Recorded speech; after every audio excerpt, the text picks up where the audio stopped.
Assalamualaikum warahmatullahi wabarakatuh. Bismillahirrahmanirrahim. Alhamdulillahilladzi sarrafana bidukhuli syahrul Ramadan syahrul mubarak alladzi unzilat fihil malaikatu warruhul kiram. Wassalatu wassalamu ala sayyidina Muhammadin wa ala alihi wa sahbihil kiram. Amma ba'du. Kaum muslimin yang dirahmati Allah,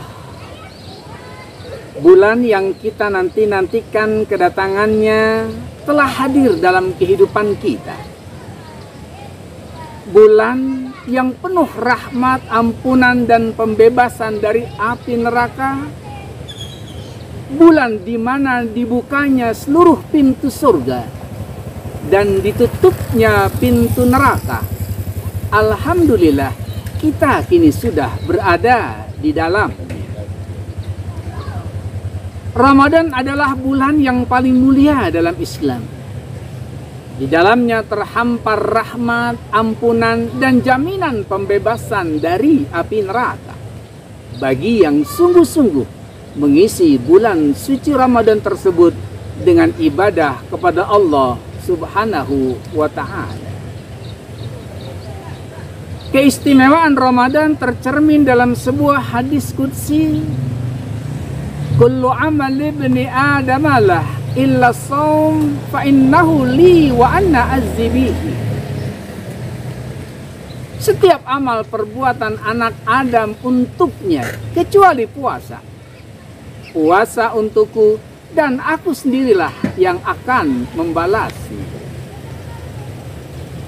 Kaum muslimin yang dirahmati Allah, jika ada pertanyaan, sudah berapa kali kita bertemu dengan Ramadan? Jawabnya adalah, berapa tahun usia kita saat ini, maka sebanyak itu pula kita berjumpa dengan Ramadan.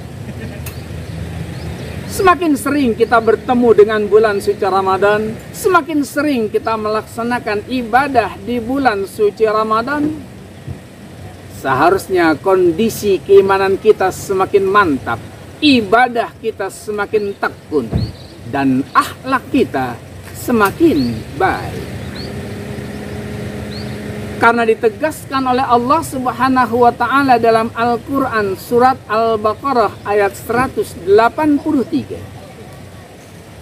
Ya ayyuhalladzina amanu kutiba alaikumus siyamu kama kutiba alal ladzina min qablikum la'allakum tattaqun.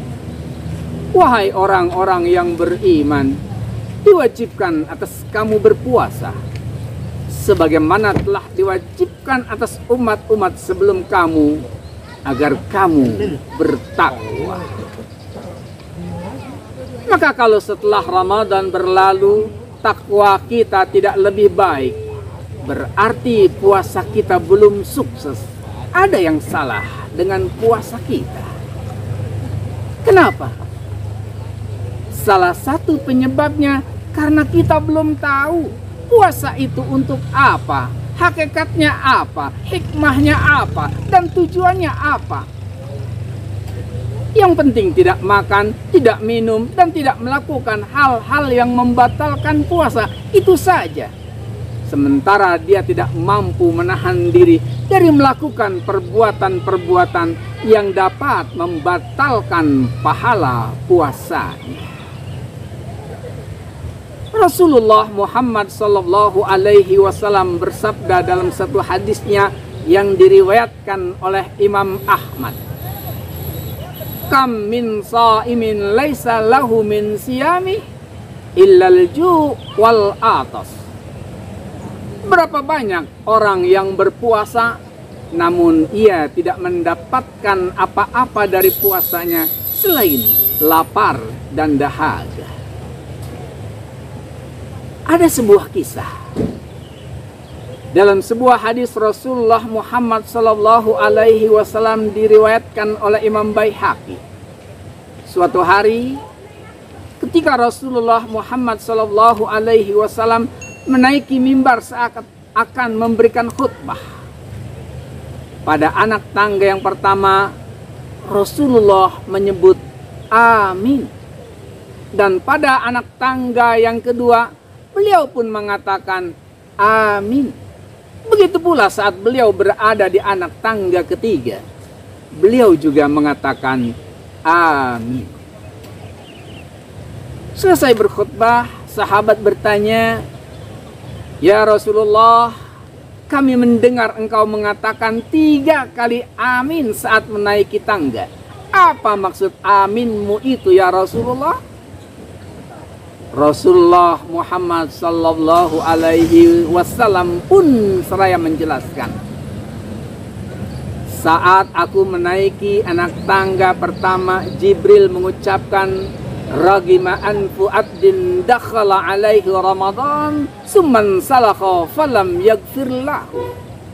Sungguh celakalah seseorang hamba yang mendapati bulan suci Ramadan sehingga Ramadan itu berlalu, dia tidak mendapatkan ampunan dari Allah Subhanahu wa ta'ala. Maka aku pun mengatakan amin. Ketika aku berada di atas anak tangga yang kedua, malaikat Jibril pun mengatakan, Ragima anfu abdin zukirta indahu walam yusalli alaik. Celakalah seorang hamba jika namamu disebutkan, dia tidak bersalawat kepadamu. Aku pun mengatakan amin. Saat aku menaiki anak tangga ketiga, malaikat Jibril mengatakan, Ragima anfu abdin adraka walidayhi au ahadahuma walam yadkhulil jannah. Celakalah seseorang hamba jika mendapati kedua orang tuanya atau salah satu dari keduanya yang masih hidup, namun keberadaan orang tuanya tidak membuatnya masuk surga. Aku pun mengatakan amin. Karena itu kita memohon kepada Allah Subhanahu wa ta'ala, mudah-mudahan kita termasuk hamba-hamba Allah yang memasuki Ramadan tahun ini dan dapat melaksanakan ibadah dengan sebaik-baiknya hingga Ramadan tahun ini menjadi Ramadan terbaik dalam perjalanan hidup kita. Billahi sabilil haqq. Wassalamualaikum warahmatullahi wabarakatuh.